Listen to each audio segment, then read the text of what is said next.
नमस्कार प्यारे बच्चों, कैसे हो आप सभी। आशा करती हूँ कि आप सभी स्वस्थ होंगे। प्यारे बच्चों, मैं आपकी हिंदी अध्यापिका राजबाला यादव आज की कक्षा में आप सभी का फिर से स्वागत करती हूँ।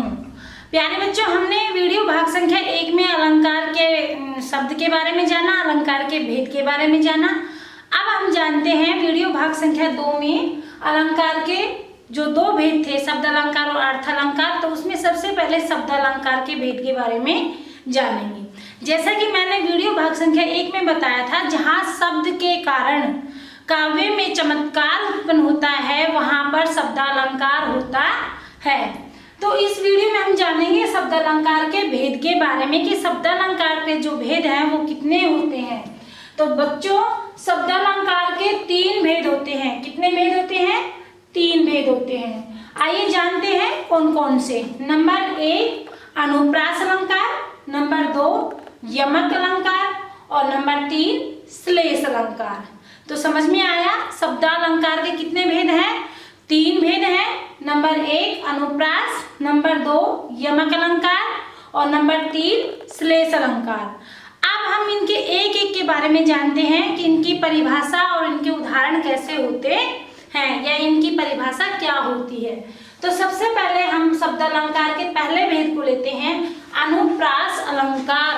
अनु मतलब पीछे, प्रास मतलब चलने वाला, जहां पर एक ही वर्ण की बार बार आवृत्ति होती हो। देखिए, सबसे पहले हम इसकी परिभाषा देखते हैं। वर्णों की आवृत्ति से चमत्कार उत्पन्न होना। बच्चों, ये तो हमने जान ही लिया था कि अलंकार का शाब्दिक अर्थ ही काव्य में चमत्कार उत्पन्न करना होता है। लेकिन अनुप्रास अलंकार यानी कि एक ही वर्ण बार बार आना, वर्णों की आवृत्ति, आवृत्ति का मतलब होता है बार बार उसका पुनः प्रयोग होना। जब वर्णों की आवृत्ति से किसी भी काव्य के अंदर चमत्कार उत्पन्न होता है वहां पर हमारा अनुप्रास अलंकार होता है। आइए देखते हैं इसका उदाहरण। चारु चंद्र की चंचल किरणें। देखिए, मैंने यहाँ पर एक उदाहरण लिखा है। चारु चंद्र की चंचल किरणें खेल रही थी नभ जल में। तो यहाँ पर चारु चंद्र की चंचल किरणें, देखिए यहाँ पर च च च च। तो इस वाक्य के अंदर हमारे जो ये कविता है, इसकी जो पंक्तियां हैं, इसमें च वर्ण की आवृत्ति हो रही है। ठीक है, तो यहाँ पर जब एक ही वर्ण की बार बार आवृत्ति होती है तो वहां पर हमारा अनुप्रास अलंकार होता है। अन्य उदाहरण देखते हैं हम। जैसे चंदू के चाचा ने चंदू की चाची को चांदनी चौक पे चांदी की चम्मच से चटनी चटाई। तो इसमें कौन सा वर्ण बार बार आ रहा है? च। ठीक है, और दूसरा देखते हैं। जैसे हम बोलते हैं खड़क सिंह के खड़कने से खड़कती है खिड़कियां, खिड़कियों के खड़कने से खड़कता है खड़क सिंह। तो वहां पर ख वर्ण की आवृत्ति हो रही है ना। तो जिस तरीके से एक ही वर्ण की आवृत्ति हो वहां पर हमारा अनुप्रास अलंकार होता है। अब जानते हैं यमक अलंकार के बारे में। यमक का अर्थ होता है बच्चों जोड़ा। यमक का अर्थ होता है जोड़ा, अर्थात जहां पर एक ही शब्द 2 बार आए। जोड़े का मतलब क्या होता है? 2 बार आना, है ना। जब एक ही शब्द 2 बार आए और दोनों का अर्थ भिन्न हो। एक शब्द 2 बार आए लेकिन अर्थ उसका अलग अलग हो। समझ में आ गया? यमक का अर्थ होता है जोड़ा। एक ही शब्द 2 बार आए लेकिन उसका अर्थ है वो अलग अलग निकले। अब देखते हैं इसका उदाहरण। सबसे पहले इसके उदाहरण के बारे में जानते हैं। काली घटा का घमंड घटा।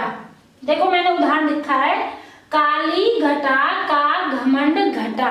यहाँ पर देखो एक शब्द घटा, शब्द एक ही है। देखो घटा, यहाँ पर भी घटा। समझ में आ गया? ये शब्द एक है, 2 बार प्रयोग हुआ है, 1 2, लेकिन दोनों बार इसका अर्थ भी भिन्न है। एक घटा का अर्थ है यहाँ पर बादल और दूसरा घटा का मतलब है कम, अर्थात काली घटाएं आ गई है यानी कि काले बादल आ गए हैं। और जब बारिश हो गई है तो उसकी घटा कम हो गई है, अर्थात वो कम हो जाना, घट गया है, घट जाना। तो यहाँ पर शब्द एक है, एक ही शब्द घटा, लेकिन 2 बार प्रयोग हुआ है, 1 2।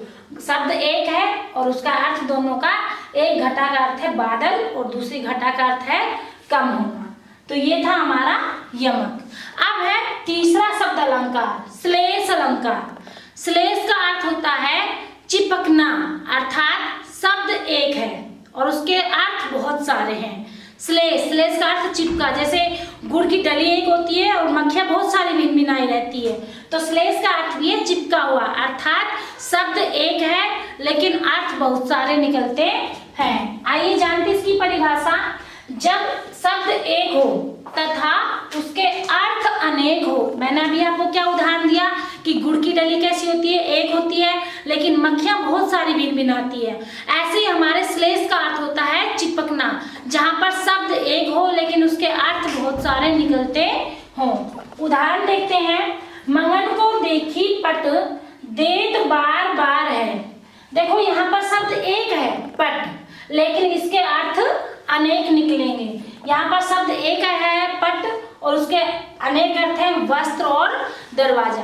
प्यारे बच्चों, जब कोई किसी याचक को देखता है तो कोई तो दरवाजा बार बार बंद कर लेता है और कोई उसको पट यानी कि वस्त्रों का बार बार दान करता है। तो ये थे हमारे शब्दालंकार के तीनों भेद। अनुप्रास अलंकार जिसमें वर्णों की आवृत्ति होती है, दूसरा हमारा यमक जिसमें एक शब्द का जोड़ा होता है लेकिन अर्थ भिन्न भिन्न होता है, और तीसरा है हमारा श्लेष अलंकार जिसके अंदर शब्द एक होता है और अर्थ बहुत सारे होते हैं। आपने और भी सुना होगा कि मोती मानस चून है ना, पानी गए ने उभरे मोती मानस चून। तो वहां पर देखो एक ही शब्द है पानी, लेकिन मोती के लिए क्या आती है, चमक होती है, मनुष्य के लिए इज्जत होती है, और आटे में डालने के लिए जल का प्रयोग करते हैं। तो पानी शब्द एक आया है लेकिन उसके अर्थ तीन निकालने हैं, मोती मानस चून। मोती के लिए चमक, मनुष्य के लिए इज्जत और चून के लिए जल।